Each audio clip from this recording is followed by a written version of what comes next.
खबर यूपी की झांसी से है, जहां संघर्ष सेवा समिति की एक पौधे से वट वृक्ष के रूप में परिवर्तित होती जा रही है। जनपद व आसपास के नागरिकों को किसी भी प्रकार की समस्या होती है तो वह झोकन बाग स्थित कार्यालय पर संपर्क करते हैं। समिति द्वारा असहायों एवं पीड़ितों की यथासंभव सहायता की जाती है। इसी क्रम में जनपद के बड़ागांव गेट बाहर निवासी पूनम रायकवार अपनी पुत्री तनु रायकवार के साथ संघर्ष सेवा समिति कार्यालय पहुंची। तनु के पिता रामेश्वर प्रसाद टैक्सी चलाते हैं एवं माता पूनम प्राइवेट जॉब करती हैं। माता पिता के आपसी कलह के कारण तनु अपनी माता के साथ रहती है। किसी तरह तनु की माता परिवार का गुजर बसर कर रही हैं। तनु की शिक्षा में भी व्यवधान उत्पन्न हो रहा था। संघर्ष सेवा समिति की सक्रिय सदस्य कुसुम साहू द्वारा तनु और उनकी माता को संघर्ष सेवा समिति कार्यालय लाया गया, जहां समिति के संस्थापक डॉक्टर संदीप ने अन्नपूर्णा कॉलोनी स्थित एसपीडीपी पब्लिक स्कूल के प्रधानाचार्य शरद गुप्ता से इस संबंध में बात की। डॉक्टर संदीप के निवेदन पर शरद गुप्ता ने मानवतावादी दृष्टिकोण दिखाते हुए फीस में छूट देने का आश्वासन दिया। साथ ही वंदना बुक डिपो के संचालक बबलू गुप्ता ने तनु की शिक्षा हेतु पूरा कोर्स निःशुल्क रूप से उपलब्ध कराया। कहते हैं कि जब व्यक्ति की नीयत साफ और सोच मानवतावादी हो तो सहयोग के लिए कई हाथ खड़े हो जाते हैं। तनु रायकवार का प्रकरण इस बात का ज्वलंत उदाहरण है। इस अवसर पर डॉक्टर संदीप ने कहा कि प्रत्येक बच्चों के लिए शिक्षा बहुत आवश्यक है।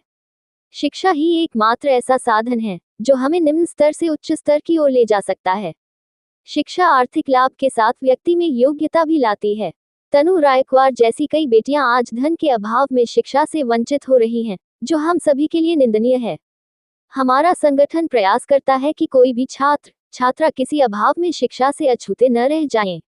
आज तनु की शिक्षा में शरद गुप्ता और बबलू गुप्ता का भी जो योगदान रहा वो प्रशंसा योग्य है।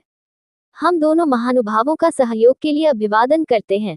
इस अवसर पर सतनाम सिंह काके, छत्रपाल राजपूत, ओमकार सचान, संदीप नामदेव, कुसुम साहू, भावना अग्रवाल, महेंद्र रायकवार, अरुण पांचाल, आशीष विश्वकर्मा, राजू सेन, बसंत गुप्ता, सुशांत गुप्ता आदि उपस्थित रहे। झांसी से दीप न्यूज के लिए दीपक चंदेल की रिपोर्ट। हमेशा से बुंदेलखंड के अंदर एक आवाज देते हुए हम आए हैं, जिसपे दोबारा हमारी जनता से हमेशा से अपील रही है और दोबारा मैं बताना चाहते हैं कि जो भी बेटी वास्तविकता में पढ़ना लिखना चाहती हो, कोई भी बच्चा खेल कूद में अपना भविष्य बनाना चाहता हो या वास्तविकता में किसी की जिंदगी में किसी तरह की कोई दिक्कत है, तो एसएम टावर झोकन बाग में संघर्ष सेवा समिति के नाम से हम लोग सिर्फ सेवा का काम करते हैं।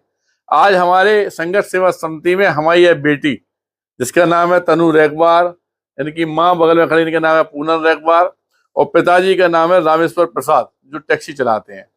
लेकिन इसके पिता होने के बावजूद भी घर परिवार चलाने के लिए जो दायित्व पिता का होता है, उस दायित्व का निर्वाह पिता नहीं कर सके।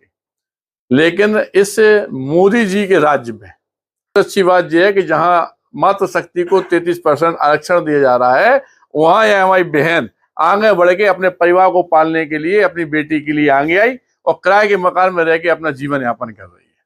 इस बहन के लिए, जो हमारे लिए छोटी बहन की तरह है, जो हमारी बिटिया की तरह है, इन लोगों के लिए आज पढ़ाई लिखाई के लिए कॉपी किताब बैग या जो भी चीजों की जरूरत पड़ती है। सबसे अच्छी बात तो है कि जिस स्कूल में जो पढ़ती है एचपीडीपी, उनके प्रिंसिपल को भी हम बहुत नमन करते हैं कि हमारे कहने पर उन्होंने उस बिटिया का साथ दिया। और सबसे बड़ा साथ दिया वंदना बुक सेंटर वालों ने, बबलू गुप्ता जी ने, और क्योंकि कभी भी जब आप नेक काम करते हो तो जनता का हर आदमी साथ देने के लिए तैयार है, बस आपकी बात पहुंचाने वाला कौन होना चाहिए। और आज भी यह वादा दोबारा इस जनता से है कि अगर वास्तविकता में कोई किसी तरह की दिक्कत है तो आप लोग एक बार संघर्ष सेवा समिति जरूर आइएगा। माता रानी का आशीर्वाद रहा तो जितना हो सकेगा हम लोग जरूर करेंगे।